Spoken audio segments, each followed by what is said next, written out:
Yes, well, the Ghana Education Service is seeking to augment its policies to make Ghana's educational sector better. Well, we know GES says it will work with all stakeholders to make this a reality. Let's get more on this. Joining us in the studio now is Dr. Kwabena Bempatando, his Deputy Director General, Quality and Access Control at the Ghana Education Service. Thank you for your time here. Thank you. On Newsdesk. So let's start with the just ended Basic Education Certificate examination. What's your assessment of how it went? Well, thank you. I think that for the most part, we've had a very successful BECE. This is the first year that we've had the students being assessed based on the new curriculum, which is the Common Core program curriculum, which introduced a number of new subjects, but as well as improvements to the existing subjects.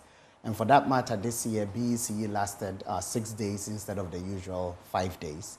Instead of the 9 subjects, there are 11 possible subjects, even though not all students or no student really took all 11 subjects, but rather there were some subject combinations. The minimum a student could take was as low as 7, and the maximum was 11. We introduced a number of subjects like computing, as well as Arabic into the mix that allowed students to have a bit more variety. Overall, we believe that we've had a very successful conduct of the examination in collaboration with the West African Examination Council. Now, we know that you've been in talks with the West African Examination Council.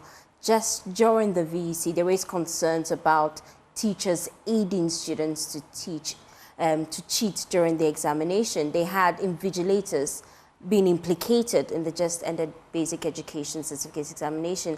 They are even contemplating getting in private invigilators. Has this concern been brought to your attention? Well, the issue of malpractice continues to decrease from year to year, but obviously we continue to see malpractice in all examinations that are conducted, whether you are looking at here in a West Africa sub-region or on the continent at large, or even globally. Even where they have the most advanced technologies, there are still ways that students are finding to cheat on an examination. However, there is a lot of work that we are doing with the West Africa Examination Council, the Ghana Police Service, as well as the Ministry of Education, and then CSOs, in always looking at how can we improve and improve the examination, as well as reduce malpractice. Over the past few years, there are a number of things that we have put in place in collaboration with the West Africa Examination Council. The first one, which we have talked about a bit, is examination serialization. And basically what it is that if you take, for example, the multiple choice questions, the same 40 questions is taken by every student across the country. But now we are doing district level and sometimes circuit level, and we are moving to school level serialization. What that means is that if you and I are taking the same English examination, your question 1, because it's serialized for me in another district, is my question 7. So the same question, what is matter? And the answer is matter is anything that has weight and occupies space, as we used to chew, pour, pass, and forget. Yeah. But yours is question 1, your answer is B. Mine is question 7, my answer is D.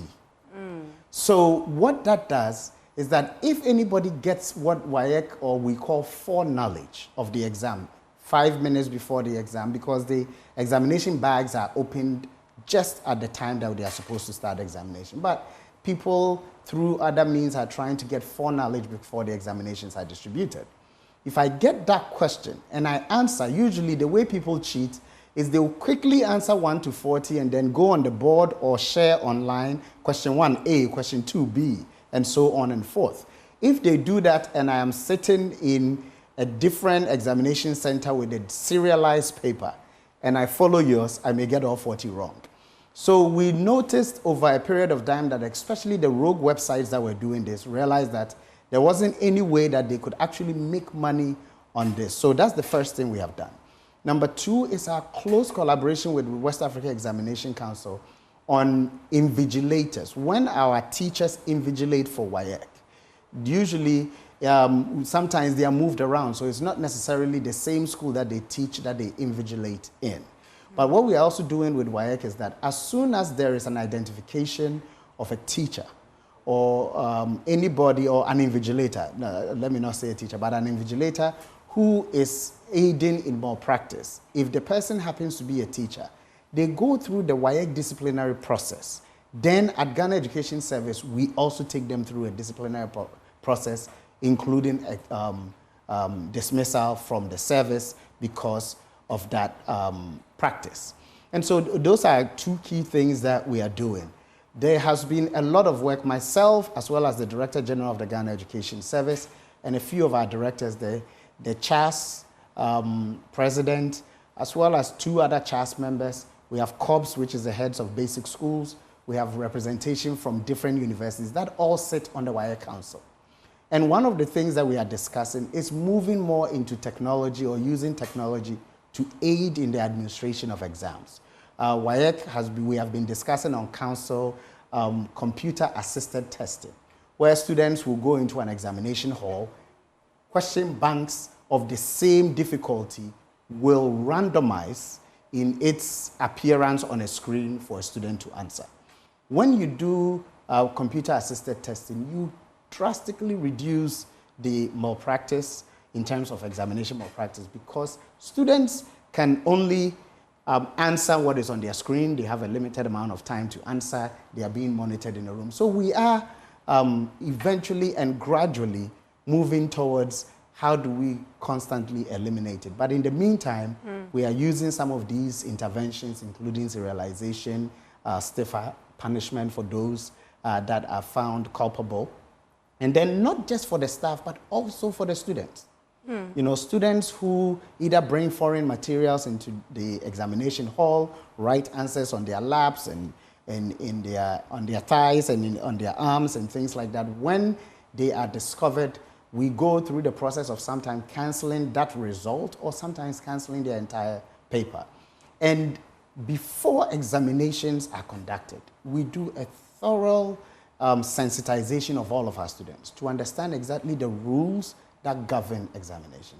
But at the end of the day, what we want to do is to have our parents and our teachers collaborate in getting children to understand that the exam is merely an assessment of their performance so that as they move to the next level, whether from BEC to from JHS to SHS or from SHS to university, the true assessment of the student's performance is what can help us in terms of putting together interventions that will help the student at the next stage. So it does not help you, the student, nor does it help the parent or the school to engage in malpractice because it only gives us the wrong picture of the student's true performance. This new way of cheating, where we have invigilators aiding candidates, WAEC, the other time we had a conversation, said they would furnish GES with details of these invigilators so that you can take disciplinary actions against them. Have they furnished you with those details? Every year. Every year so they furnish this we receive them, and every year we go through the process, and every year we dismiss a number of teachers, you know, who are found culpable. Just because we don't put it out in the public doesn't mean we don't do anything about it. But every single year, whatever WAEC furnishes us with, we go through the entire disciplinary process as laid down by our conditions of service. And we take them all the way through to the Council of the Ghana Education Service to make a decision. And every year, with collaboration from unions and from the teaching staff and everything, once we take you through the approved disciplinary process, every year we terminate people's employment based on malpractice. How many names have they tabled before your... This exams just ended. So as at now, we have not received, WAEC just ended the examination yesterday. We would have, WAEC after the examination will begin to conduct WASI. But in between that, they will probably call for a meeting in terms of the BEC. And then they will discuss, we will discuss at council the number of incidents that took place, what actions were taken, which staff are Ghana Education staff, and then which staff are also WAEC staff, or who are independent of the two. And those that are Ghana Education Service staff, just like every year, it will be transmitted to us through the Director General. In fact, the Director General of the Ghana Education Service is also the chair of the WAEC Council. And so we have a double responsibility in terms of what happens at WAEC as well as what happens at the GES. And because integrity is critical to us in terms of the integrity of the examination, once it is transmitted to us, just like every other year, we'll take the steps and take it all the way up to council. And whoever is found culpable this year, just like last year and the previous years, will be terminated based on the conditions of service of the Ghana Education Service. Let's talk figures before we move into your preparation for WAEC and WASI as we move forward. Let's look at the outstanding debt. How much do you owe WAEC for the just ended BEC? And have you cleared all they need for WASI? As I sit here with you, I don't know the exact outstanding debt. Okay. What I do know is that resources were made available to WAEC for them to be able to conduct the BEC successfully. And the BEC has been able to be conducted successfully. And what I do know is that arrangements are being made at the Ministry of Education level to ensure that whatever cost, whatever may be a hindrance to WAEC being able to implement or conduct the WASI, those hindrances are taken away. As of now, we don't have any indication from WAEC that they are not in a position to be able to conduct the WASI exam. But what I do know is that resources that are necessary for them to conduct the exams, they do have. As of now, I cannot furnish you with exactly how much is owed, but I do know that arrangements have been made through the Ministry of Education and Ministry of Finance to ensure that WAEC has the necessary resources to conduct the exams. There are calls from different political parties as we move on to the election, calling for the review of the free SHS policy. You are in the helm of affairs. Do you think a review is what we need? Well, I think that when people talk about a review, it is as though review is an event in time. It is not an event in time. Since the implementation of the free SHS, and for that matter, since time immemorial that we've started, we have been educating our children, we are constantly examining our performance. We don't wait till SHS or JHS 3 for children to be examined the first time. Every term, we do a midterm, we do a final. So we do constant assessment. And the same happens with the free SHS. The free SHS has not been the same way it has been since it was announced by His Excellency, the President, Nana Addo Dankwa Akufo-Addo, in February 2017. So we have a constant assessment of our performance as Ghana Education Service, Ministry of Education, even the country as a whole. Conversations that happen in media, conversations that happen at the kitchen table, and then assessments that are ongoing at the ministry level, at the GES level, district level, regional level, and school level. We always go back to outcomes and recommendations from those conversations, and then we make adjustments based on the best way to ensure that we implement. So this conversation around review is as though it is an exercise in a point in time, but people need to understand that it's a continuum. And we have been constantly assessing and making adjustments based on recommendations and what will positively impact learners. Do you agree there needs to be some sort of review? Well, like I'm saying, I think you are asking for it as though it has to be, let's pause and let's look at it. You know, when you are on a flight and you are in mid-air and the pilot needs to change course because of either clouds or turbulence or anything, the pilot in the mid-air don't say, let me stop this plane and park it somewhere and look for a new route. The pilot continues to fly, makes assessment based on what navigators are telling them, and then they make decisions to course correct in order to avoid turbulence, in order to avoid any major danger. The idea of the way the review conversation is happening is as though we have to have a point in time where we have paused and we are looking at it. And what I have submitted to you is that it is an ongoing assessment of the implementation, which has been happening since 2017. So I do not understand why there need to be a point in time where, let's say, okay, we've done it for 8 years, let's review. Over that 8-year period, we have constantly been assessing. And I don't think that that should change, because even as a technical person, so what does that mean? Does it mean that in September 2018 or September 2024, let's stop free SHS. Every child now, if you're going to school, pay for it until we do some review at a point in time. No, it is a constant assessment that we are doing, and that has not changed. We continue to listen, and I think it is important to understand. I have lots of colleagues in the CSO space, and they share ideas. Dr. Peter Anti, Kofi Asare, and other colleagues, they share ideas with us all the time. From time to time, we go for retreats, we meet them at meetings and other things, and they share ideas. And some of their recommendations, once we run it by the implementers, the heads, and all those things, adjustments are made to how we do it. Little example, but a practical example of it is when we started the free SHS, what we call the non-perishable percentage of funds that went to schools was 20%, based on the recommendations of CHAS. As I speak to you now, it is 30%. So it is an assessment of where we are and the fact that more of the work is being done at the school level, so it has been moved to 30%. There is a conversation around moving it to 40% and 50%. There are even people who are suggesting that let's give 100% of the funds to the schools and let the schools manage, so from government to the schools. So constantly, recommendations are brought in. Constantly, assessments are done. In 2018, when more and more people were knocking on the door of free SHS, we made a decision that we needed to assess our capacity to take in all those students. And when we did the assessment of the capacity to take in all those students, we introduced the double track.